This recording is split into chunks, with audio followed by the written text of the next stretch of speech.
사회 진화론인데요. 이건 좀 여러분들 유념해서 보셔야 됩니다. 왠지 이거 사회복지 실천의 이념하고는 좀 어울리지 않아 보이는 그런 내용들이 포함되어 있어서 여러분들 유념해서 보셔야 될 텐데요. 자, 사회 진화론. 기본적으로 진화론을 사회에 적용한 겁니다. 생물학으로서의 진화론을 사회에도 적용을 한 건데, 그러니까 강한 사회는 살아남고 약한 사회는 도태되고 뭐 이런 관점인 건데요. 진화론의 키워드 중에 하나가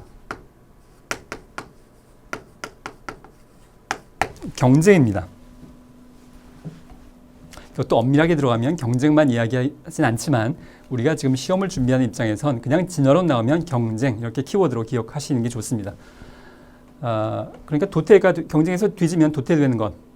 진화론의 원래 핵심은 그렇진 않아요. 그렇지만 사회 진화론은 자연법칙인 진화론을 사회에 적용한 것으로서 열등한 사람은 사회 부적합한 계층이므로 빈곤하게 살 수밖에 능력 없으면 빈곤해야 된다라는 말의 의미고요.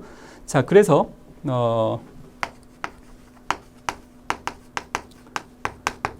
잠시 후에도 나오게 될 열등처우의 원칙. 그러니까 빈곤한 능력이 없어서 빈곤해진다고 해서 우리가 중산층처럼 살 수 있도록 할 수는 없겠다. 그러니까 열등한 처우에 머물러라. 사회 진화론적 관점입니다. 능력이 없으면 요 정도까지만 도와줄게. 더 이상은 안 돼. 이런 아이디어인 셈이죠. 사회복지의 사회통제적 측면. 우리가 사회통제 그러면 워낙 사회복지 관점에선 굉장히 부정적 뉘앙스가 있을 수 있겠습니다만 사회복지 실천의 이념 중에 하나, 바탕이 되는 기본적인 이념 중에 하나로서 사회통제도 포함됩니다. 구제할 만한 가치가 없는 사람에 대해서는 돕지 않거나 강제 노역을 부과하는 조치를 취하였는데요. 역사적으로 보면 여러분 뭐 많이 지금까지 학습하셨을 구빈법, 정확히는 요즘은 이 빈민법이라고도 많이 번역하는데 이 구빈법에서도 구제할 만한 가치가 없는 사람, 나태하거나 또는 알코올 중독이거나 이런 사람들에 대해서는 돕지 않고 강제 노역, 그렇게 나태하게 있지 말고 작업장에 가둬 놓고 강제로 일을 시켰던 겁니다. 불황인들도 강제적으로 수용소에 가두고 더 이상 불황인으로서 떠돌지 말도록 사회 통제적인 측면. 불황인들이 많아지면 우리나라는 사실 역사적으로 불황인이 그렇게 많이 있었던 역사가 별로 없습니다. 근데 이제 서양 역사의 불황인은 굉장히 아주 뭐 사회 문제여서요. 불황인들이 막 떠돌아다니면 막 수십 명씩 수백 명씩 떠돌아다니면 사회가 불안해지니 이 사람들 그냥 내버려두면 안 되겠다. 잡아 가두자. 그런 의미에서의 사회 통제적 측면.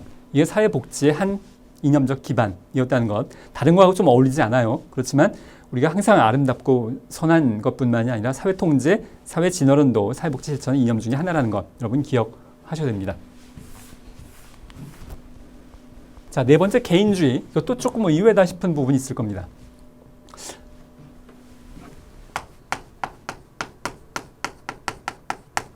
자, 여러분들이 메모를 해놓으시면 좋겠는데요. 이건 이기주의와 동의어가 아닙니다. 우리가 개인주의 그러면 이거 뭐 자기만 아는 이기주의자와 연결시키는 경향이 있는데요. 여기서의 의미는 그렇지가 않고 두 가지의 의미가 각 1번과 2번 좀 다른 의미입니다. 그러니까 이기주의가 일단 아니다 라는 것부터 기억하셔야 되겠고요.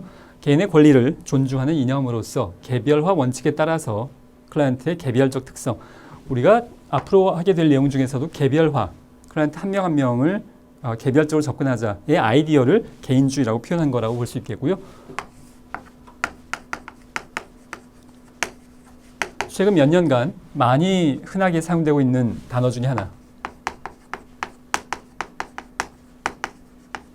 맞춤형. 클라이언트가 100명 있으면 100명이 다 달라서 한 명 한 명이 맞춤형 서비스를 제공하자는 아이디어가 요 개인주의 아이디어라고 보시면 되겠습니다.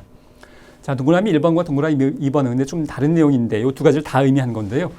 자, 동그라미 2번에 보시면 개인의 권리와 함께 개인의 책임을 강조하며, 자, 여기가 요게 키워드라면 개인의 책임, 요게 키워드입니다. 그래서 주의로 말하자면 개인주의 하고 연결되는 건데요. 개인의 책임을 강조해서 최소한의 수혜 자격의 원칙. 사회복지 서비스를 받으려면 이렇게 많이 어려워야 돼. 조금만 어려운 건 안 도와줄래. 많이 어려운 사람만 도와줄래. 그 의미가 최소한의 수혜 자격의 원칙입니다. 정말로 어려운 사람만 돕지 그냥 웬만큼 어려운 건 도와주지 않겠다라는 원칙을 이야기하는 거고요. 열등처우의 원칙. 자, 이것도 뭐 굉장히 뭐 여러 과목에 걸쳐서 반복돼서 나오는 개념인 건데요. 아주 쉽게 이야기하자면 기초수급 한 명이 받는 수급비와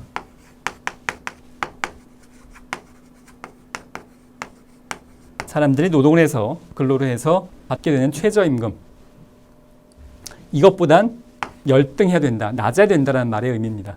그러니까 사회복 서비스를 받을 때 열등하게 처우가 되어줘야 한다는 말은 근로해서 버는 사람들보단 적게 받아야 그래야 일을 하지. 만약에 이쪽을 더 받으면 사람들이 일을 하겠냐라는 것이 아이디어입니다.